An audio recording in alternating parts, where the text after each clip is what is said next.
இதுல ஒரு சைன் பண்ண.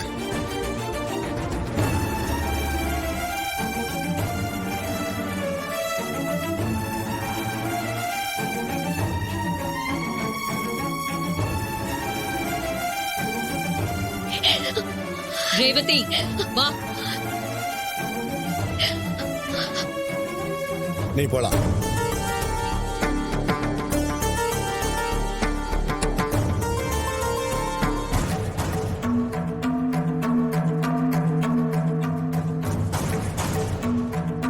நீ சொன்னபடி நான் கம்ப்ளைண்ட வாபஸ் வாங்கிட்டேன்.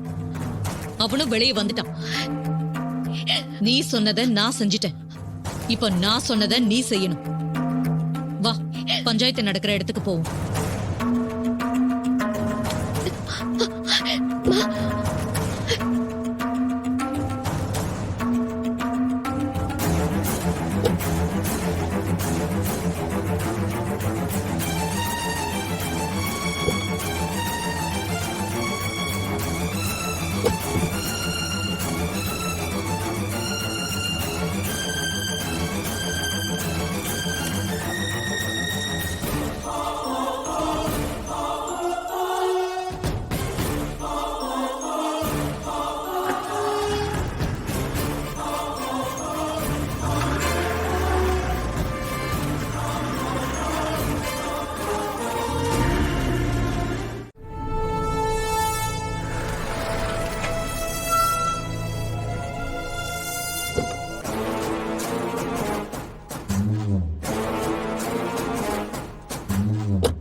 ஐயா கார்த்தி, பாட்டி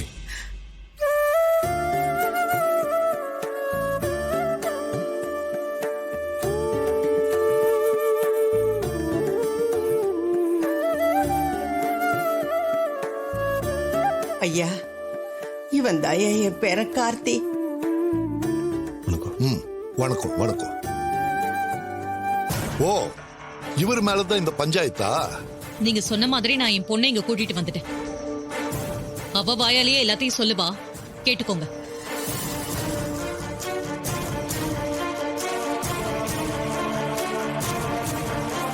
உங்க பேர் என்னம்மா? ரேவதிங்கய்யா. இங்க நடக்கிற பஞ்சாயத்தை பத்தி உங்க அம்மா உங்ககிட்ட சொன்னாங்களாமா? சொன்னாங்கய்யா. நீங்க உங்க புருஷனை பிரிய சம்மதம் சொன்னதா உங்க அம்மா சொல்றாங்க. அது உண்மையா?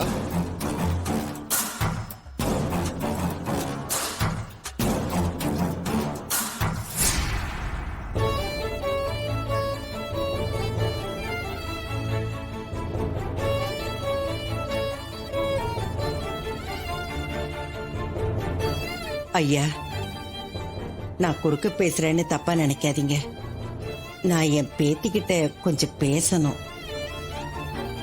ஐயா, இவங்க என் பொண்ணுகிட்ட எதையாவது பேசி குழப்ப பாப்பாங்க. இவங்கள பேச அனுமதிக்க கூடாது. இது என்னையா அநியாயமா இருக்கு?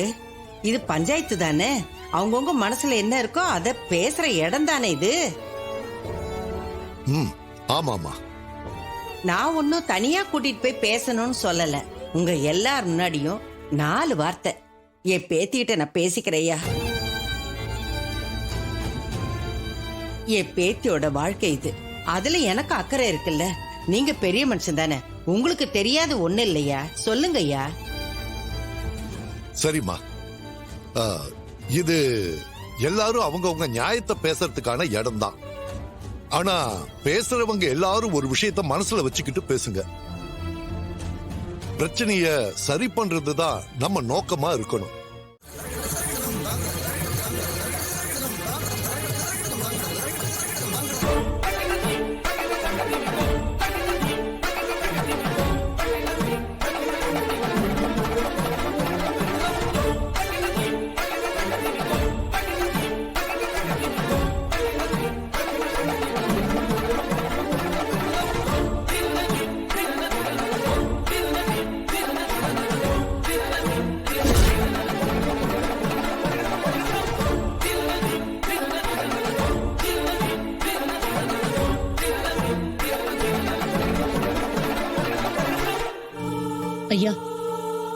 பஞ்சாயத்தை நல்லபடியா முடிச்சு வச்சீங்க.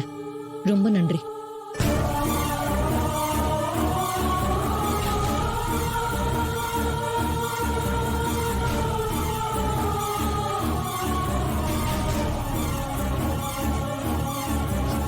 ஏய், அதான் எல்லாம் முடிஞ்சிருச்சே.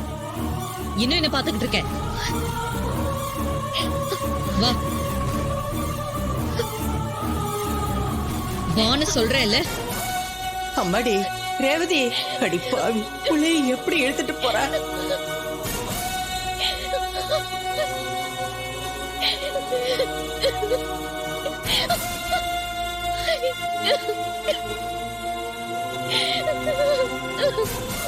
வண்டியில ஏறு ரேவதி, ஏறு.